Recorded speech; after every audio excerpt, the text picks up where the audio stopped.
How to write an essay. Any kind of essay you write in school has only three components: the introduction, the middle content, and the conclusion. Each of these parts is in turn made up of the same three subsections: an introduction, some middle content, and a conclusion. Introductions come first in the piece, though if you don't know what you want to talk about when you start writing, it can be helpful to save them till last. The aim of an introduction is to briefly sum up what you're going to talk about, so your reader has an idea of what to expect from the essay. In high schools, intros can also be a good place to subtly show off your knowledge of things like historical context. Introductions comprise of 3 sections. You can get them done in about 5 sentences if you want to. Not too bad, right?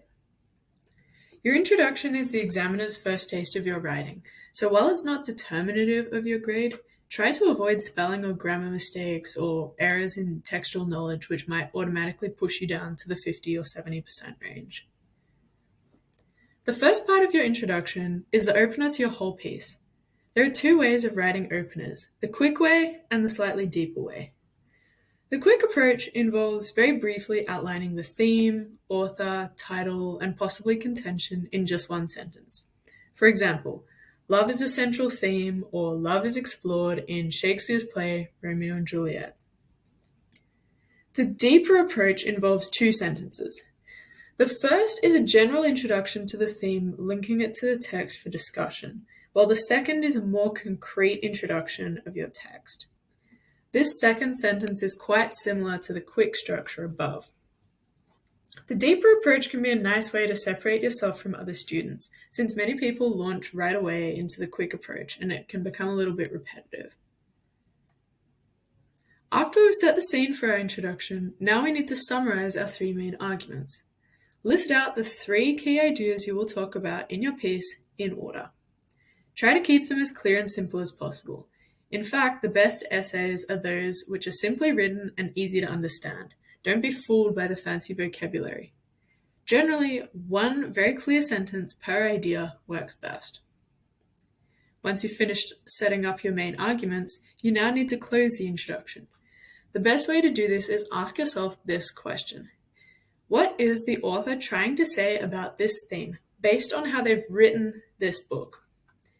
If there was one message they wanted the general public to take away about this idea, what would it be?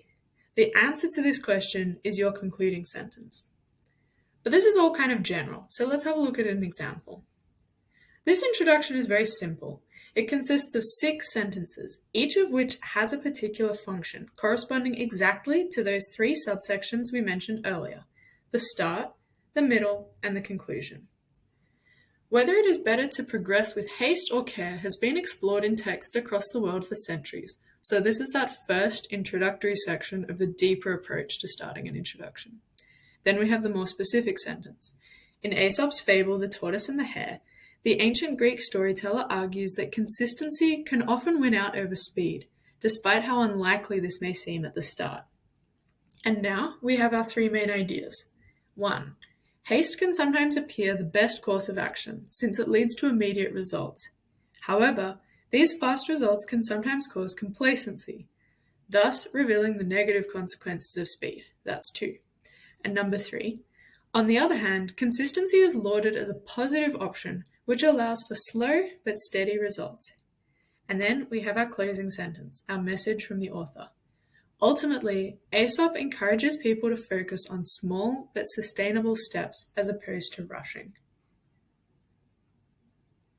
If you are able to follow these steps exactly, with a bit of practice, you'll be able to write perfect introductions every time. The body paragraphs are slightly harder than introductions, but not for structural reasons. Body paragraphs are where all your marks are truly allocated. Great students set themselves apart here by showing that they've really read and understood the text. They have to have perfect knowledge of all the characters and the events, backed up by quotes. The best students will also clearly have spent a lot of time thinking about what the text actually means. Structurally, though, body paragraphs are actually very easy. Just like every other paragraph in your piece, they're going to have an introduction, a middle, and a conclusion. Every body paragraph starts with a topic sentence. Topic sentences consist of two things. Firstly, they have to relate clearly back to your overall prompt. Secondly, it has to clearly show what this specific paragraph will be about. I like to think of my 3 topic sentences as a 3-sentence answer to the original prompt. They should stand alone as clear, succinct perspectives on the question you've been asked. Top students differentiate themselves here by writing in terms of author intent. They don't usually narrow the scope to just 1 or 2 characters in a topic sentence. Rather, they focus on broader ideas. A good way to do this is just reword the signpost from your introduction. This here is a good structure to start with when writing topic sentences. If you do something different and get great marks, then by all means keep going. But if you've ever had your topic sentences criticized or you felt lost when writing them, then this is the #1 formula you can use to get started. It's quite simple. You need to set the context, reference the author, and show what you're going to say about their intention regarding this theme, worded in the same way as the prompt you were given. The middle of your paragraph is about backing up the claim you've just made. If you said your author believes that most people will not be able to achieve the American dream, you now have to list 3 characters from the text who failed to achieve the American dream. These 3 characters, or related events, are your examples. Then, you need quotes, film techniques, symbols, or other literary features to back this up. How do these quotes show that this person failed in achieving the American dream? As an aside, evidence itself is also very structured. For each example you give, you need to begin by leading into it with a little bit of context. Quotes by themselves rarely make sense. At the very least, we need to know who is speaking them, and preferably we want to know under what circumstances. That's why the first sentence of the middle of your paragraph should be setting the scene for the evidence that you're about to give. After this context has been provided, your evidence will be much more effective. Examples and evidence must necessarily be followed by analysis. Analysis is like the bridge between the facts of the evidence and how it backs up your interpretation of the author's message. Quotes must be interpreted to have any meaning. There are 2 types of analysis. This is very important and could really be its own video, but we'll touch on it briefly. The first type of analysis is character analysis. You need to use this if the evidence you're providing is to do with explaining some part of a character's behavior. The best way to analyze characters is to ask yourself this question. What does this quote show or tell us about this character's inner thoughts, feelings, or motivations? Importantly, your analysis must suggest something that's not literally written in the text, i.e., if the text says John was sad, don't analyze this by telling your marker that this shows John is unhappy. Instead, explain why he might be feeling unhappy. For example, this shows that despite him pretending otherwise, John is deeply hurt by Sarah's actions. This analysis gets a little bit closer to those motivations. The second type of analysis is about author intent regarding the theme or their message for society. Authors use their characters as chess pieces to display their thoughts about how the world works. Thus, to really unpack a text, talking about characters is not enough. You have to answer this question. Through these characters, and through the results of their actions, what is the author trying to say about the sub-idea that this paragraph is on, or about the theme of this essay? What is the author's message for society regarding this particular topic? The top students focus this analysis on messages which are widely applicable to many other societies in different times and places. So, how can you put all this together? Each of the examples that you give in the middle of your body paragraph will follow this exact structure. 1. You will provide the context for the example that you're about to give. 2. You will give the quote, film technique, or other symbol as concisely as possible. And 3. You will follow this evidence up with analysis. As an example, at the beginning of the race, that's your context, the hare scoffs and snorts, these would be quoted, at the tortoise. So that's your example. You would follow it up by saying, showing that or revealing that Aesop, or the author, believes X about Y, something about something. You must give at least 2 of these blocks per paragraph. However, 3 or 4 would be advisable to make your argument super strong. When you plan, keep a list of characters in the text next to you. You should refer to this list and include every single relevant character in your essay to the degree possible. Generally, 3 characters is a solid ballpark. Note that you probably won't spend the same number of words on each. Some characters are necessarily more relevant than others. Generally, 1 main character and 1 or 2 sub-examples will suffice.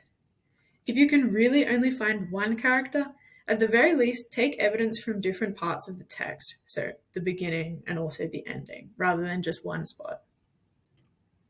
Here are some examples of how this evidence and analysis might look in the middle of your body paragraph. Smith uses the symbol of, say, birds to represent freedom.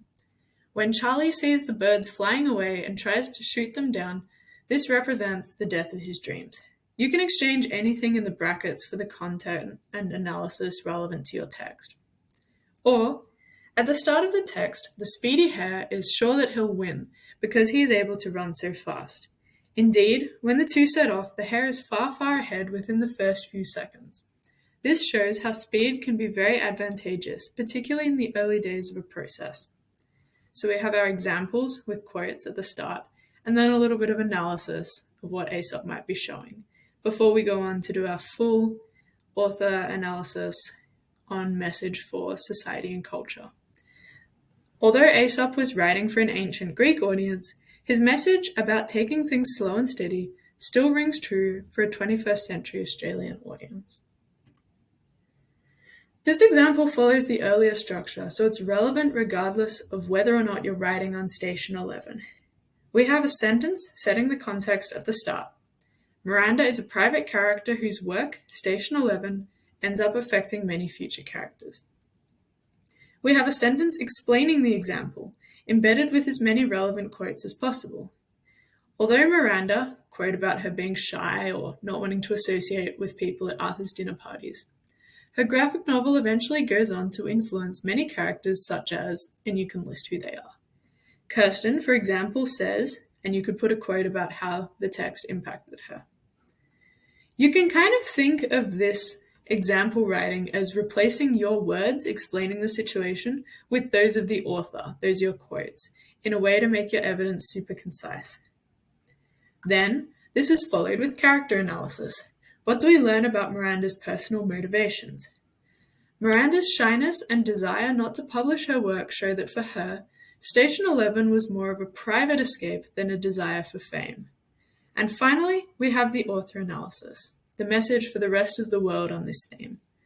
Nonetheless, the fact that the graphic novel goes on to influence so many other characters highlights that great art will transcend its creators and continue to affect individuals and societies for generations to come. At this point, your paragraph has an introductory claim and a couple of strong examples which have been well explained to back it up. You now need to close your paragraph with a linking sentence. Your linking sentence has 3 goals. 1. To recap the main idea in the paragraph. 2. To refer back to the overall theme or question from the start. And 3. To frame this summary in the above 2 points in terms of authorial intent. So, it might look like this. Ultimately, or overall, the author suggests that whatever message they want us to take away about this topic. So, you could write, thus, Aesop shows us how speed can appear to be advantageous, or, in this way, Smith shows that, and then some link between the paragraph idea and the overall contention. There's a lot of variation that can go into these linking sentences, but that's the focus of a later video. Thank goodness! We've followed our simple structures above to write each of the step-by-step sentences we need to create 3 interesting body paragraphs. Now, we need to just conclude the essay. Again, this has an easy-to-follow 3-step formula. 1. We want to recap the topic generally. 2. We will reiterate our 3 main points in order. And 3. We will close out the essay in an interesting way. Pretty simple, right? An example of how you might recap the overall theme is here. The Tortoise and the Hare deeply discusses the merits and disadvantages of both speed and consistency. Make sure to word this in a similar way to how the original question asked you. This is how you're going to show that you're staying on topic. Summarizing your main points is really the same as intro, signposting, and topic sentences. So again, just reword the key ideas from how you had them previously. Your last sentence is similar to the authorial intent we ended our introduction with, but you can make it a little bit more broad and philosophical if you want. The key question to answer is this. Overall, what is the one lesson the author wants us to take away from this text about this particular theme? What message about this theme would be relevant to other societies or other human beings in different times and places? As an example, you could say, ultimately, Aesop warns against rushing through life and suggests better results can be achieved through slow but consistent action. So that's it. To recap, every essay has an intro, a middle, and a conclusion, each of which also has its own intro, middle, and conclusion. Within the middles of the body paragraphs, there's a simple example, evidence, character, and societal analysis structure that you can use to write insightful interpretation every time. That's all you need to know to be able to write excellent 10 out of 10 essays. Simple as it sounds, you get great by never skipping the basics. Follow this method till you can beat it, and go write some fantastic English essays. Thank you so much for making it to the end of this video. If you would like more content like this, please hit subscribe. And if you found this valuable, please hit that like button or send to someone else you think could use this. Your shares help us grow our audience so we can help more students for free. Happy studying!